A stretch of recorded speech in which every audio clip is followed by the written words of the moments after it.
Tell me what downgrading of humans means. Well, so the point is this is an issue that's bigger than screen time. It's not about addiction. People are seeing these things as disconnected. Outragification of our politics, Yes. teen addiction to mental health issues, social isolation. But these are all connected because they're all part of the business model of extracting human attention, the race to the bottom of the brainstem. And that systematically leads to this connected system of downgrading humans. While we're upgrading the machines, we're downgrading humans. Talk about changing times, even as some American communities are bucking the trend toward stores that don't take cash. Mark Phillips tells us there's already a country that hardly uses it at all. A better way that begins here, with ABBA, like so many things in Sweden. A hologram version of the band is one of the main attractions at their museum in Stockholm that has become a major tourist draw. The entrance fee is 250 Swedish crowns, or about 25 bucks. But don't try paying with cash. The museum was one of the first places in Sweden to go entirely cash-free. It was the idea of band member and museum planner Bjorn Ulvaeus. Very nostalgic, even cassettes. And ABBA Corp CEO Matthias Tengblad says it's all part of keeping the brand current. Right. He really believed that cash is a sort of cause of very much evil on the planet, and he wanted to make this like a new modern place. In a small, high-tech country like Sweden, where ABBA leads, people follow. They've been setting the cultural beat for 45 years. Why not the financial? From one great Swedish cultural institution to another.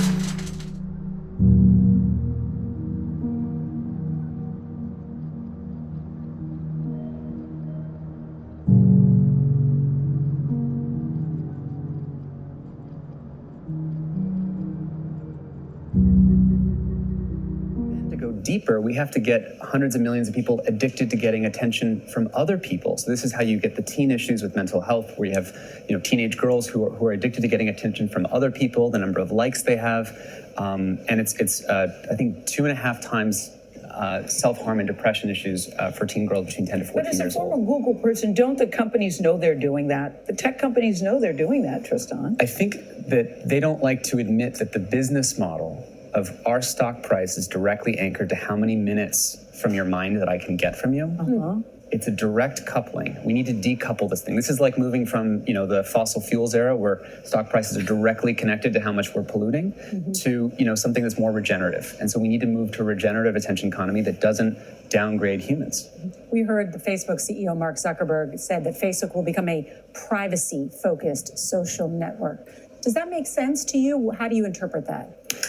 Well, the issue is that they're trying to avoid liability. I'm sure there's many things that there are good reasons for doing what they're doing, but when they move all this, the Russian hacking, the pedophilia stuff, all this stuff that's going on in these different groups, when suddenly they're inside of private groups, it's not their responsibility. And so Wow, I never thought of it like that. So once it's encrypted, they don't have to be responsible for telling, the FBI or whatever, we knew this was happening, because they can't know. Yeah. So one of the challenges that moves this really important activity into the dark where it can't be tracked, and that's one of the negative issues. Doesn't that make it worse? It can, although everything is complicated, and so it's being done to address the dark side of technology.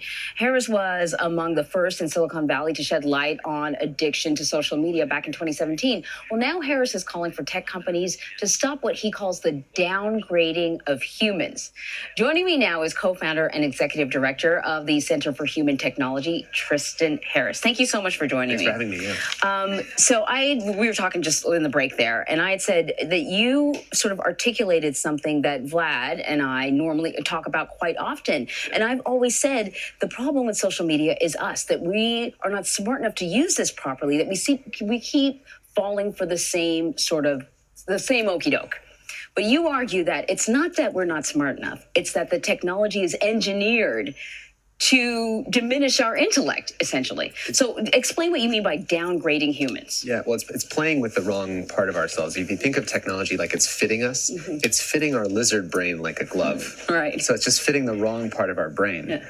But so human downgrading is a phrase that we came up with because people see these different problems of technology, addiction, burnout, information overload, polarization, outrageification, vanityification, the fact that everybody wants to be knowing how many followers do I have. Yeah. People are seeing these things as separate, but they're not separate. And the point is they're connected like climate change. It's almost like there's coral reefs, there's ocean acidification, there's tornadoes and wildfires, and people are like, oh, these are separate issues. And it's like, no, they're all part of one system, which is the race to extract human attention, the race to the bottom of the brainstem. It's not enough that I get your attention. I have to get, if I'm at a tech company, I need to get people addicted to getting attention from other people, right? So it starts by, I have to ping you and get that notification. Right. But then it's much cheaper to have a bunch of people eagerly seeking validation and getting attention from each other.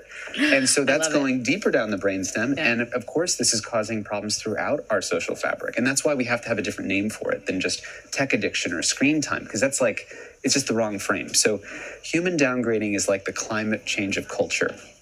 And then it comes from this race to the bottom of the brainstem.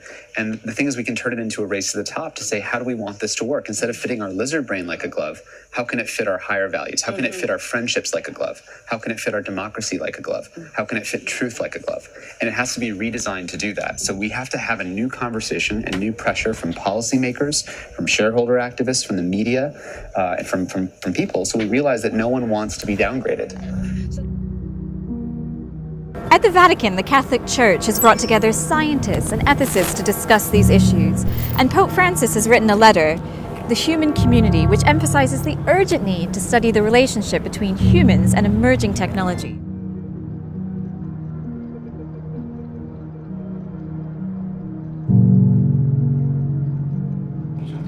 Professor Ishiguro says his vision of one day abandoning our current human form is several thousand years away. Still, many here have doubts about this brave new world. This dream is a terrible dream. It is impossible to unify algorithms and love, algorithms and artists, algorithm and a little part of crazy is part of us. I prefer our limits to our really cold perfection. We're upgrading the machine. I noticed when I was at Stanford, there was a class called the Persuasive Technology Design class, and there's a whole lab at Stanford that teaches students how to apply persuasive psychology principles into technology to persuade people to use products in a certain way. So it's not about giving you all this freedom, it's about sucking you in to take your time. So the goal is to keep us on our devices longer. Why? For any company whose business model is advertising or engagement-based advertising, meaning they care about the amount of time someone spends on the product, they make more money the more time people spend. So the game becomes, how can I throw different persuasive techniques to get people to stay, to spend as long as possible, and to come back tomorrow. And it's clearly working. Today, wherever we go, we're inevitably surrounded by fellow citizens staring into their phones, as we usually are too. What do you think about when you're out in public and see people on their cell phones? Have you ever been in a moment where you're sitting there and you just start using your phone to do something productive? Maybe you're in the back of a car, in a taxi, or you're on public transportation. Your phone is always giving you a way to spend time that can be more productive, more entertaining, or more stimulating than reality. I often say that this puts a new choice on life's menu that's sweeter than reality. And so we're turning to it more and more often. We check our phones about 150 times a day.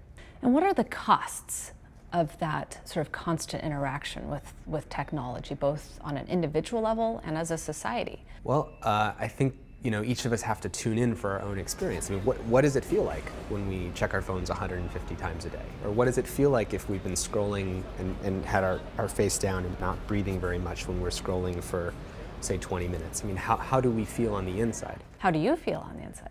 I feel like I don't feel very good after that. I feel like my anxiety goes up. I feel more concerned about what I'm missing.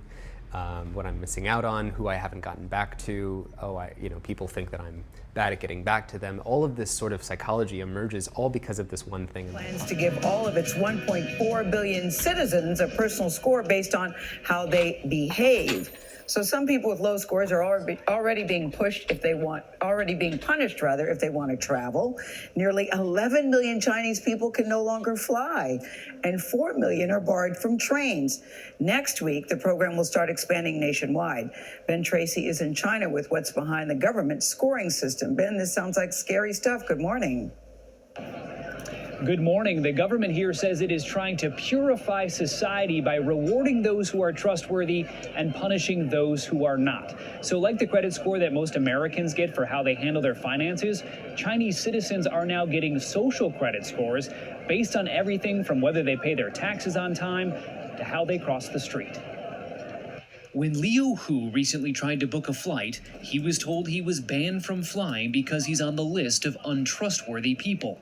Leo is a journalist who was ordered by a court to apologize for a series of tweets he wrote and was then told his apology was insincere. I can't buy property. My child can't go to private school, he says. You feel you're being controlled by the list all the time. And the list is now getting longer, as every Chinese citizen is being assigned a social credit score, a fluctuating rating based on a range of behaviors.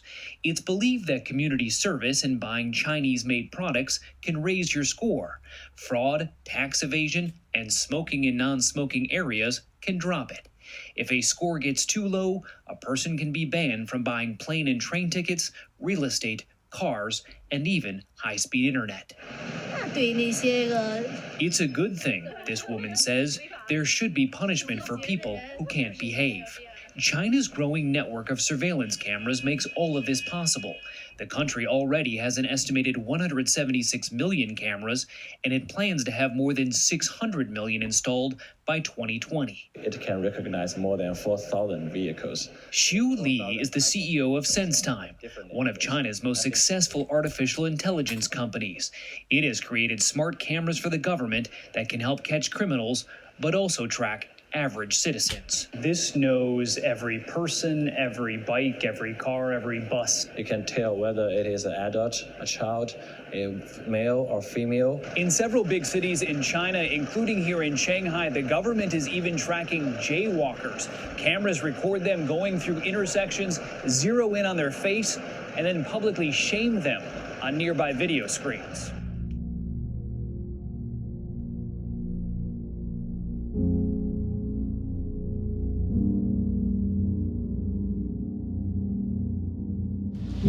They're constantly monitored by facial recognition cameras that are able to instantly put a face to a name. Now, the Chinese are also ranked, given a mark out of a possible 950 points.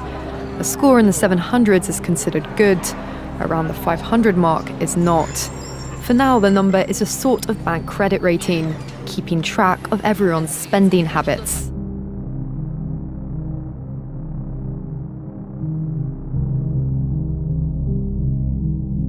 But in an effort to keep all of its subjects in line, Beijing is taking the system a step further in 2020.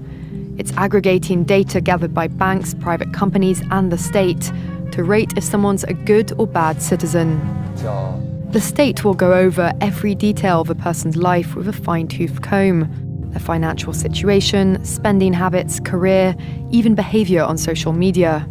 Criticizing the government online or displaying outward signs of wealth is a no-no. On the other hand, praising the party or giving blood increases your social credit. Xiao Wenwang is a model citizen. She lives in Nanjing, a testing ground for social ranking. In theory, everything can be taken into account in the social score, even the most innocuous errands like supermarket shopping. When Xiao Wenwang makes an electronic payment, her purchases tell the state a lot about her. For Xiao Wenwang, there are perks to be had, such as paying half price for the bus. At this IKEA store, almost all their customers were paying with cards anyway, so they made it official. No cash taken. Even, says customer services manager Patrick Burstein, for the mandatory snack. What's good? The meatballs. The meatballs are great, yes, of course. Bingo, just like that. Excellent. Does not having cash around the place just get rid of an entire problem of not having to worry about the security that cash requires. But now ABBA is in the vanguard of a new wave in Sweden where there's no money, money, money. Just cards, cards, cards, and phones, phones, phones. A good score brings benefits, but people with low scores lose rights. The cinema names and shames people considered untrustworthy, plastering their details, even their addresses, across big screens. It's a matter of principle. Those people have to be condemned. Those people aren't honest, so they have to pay the price. It's only right to pay your debts. You have to blacklist those that don't. The Supreme Court has created a blacklist for so-called bad citizens, those whose ratings have dropped to 0. On it are companies, but also 23 million people to date. Among them is this journalist Liu Hu. He got a little too close to uncovering corruption among high-profile party members. After being sued for defamation by the subject of a story he'd written, he was blacklisted. He only realized when he tried to buy a train ticket and was told he was banned from traveling. That tells me I'm still on the blacklist. Punished because he's been branded untrustworthy by the state. Liu Hu is among a tiny minority of people who have dared to criticize the system, which some are calling a digital dictatorship. I worry because I think many people like me will be deprived of individual freedoms, and all of us will live with restrictions of one kind or another.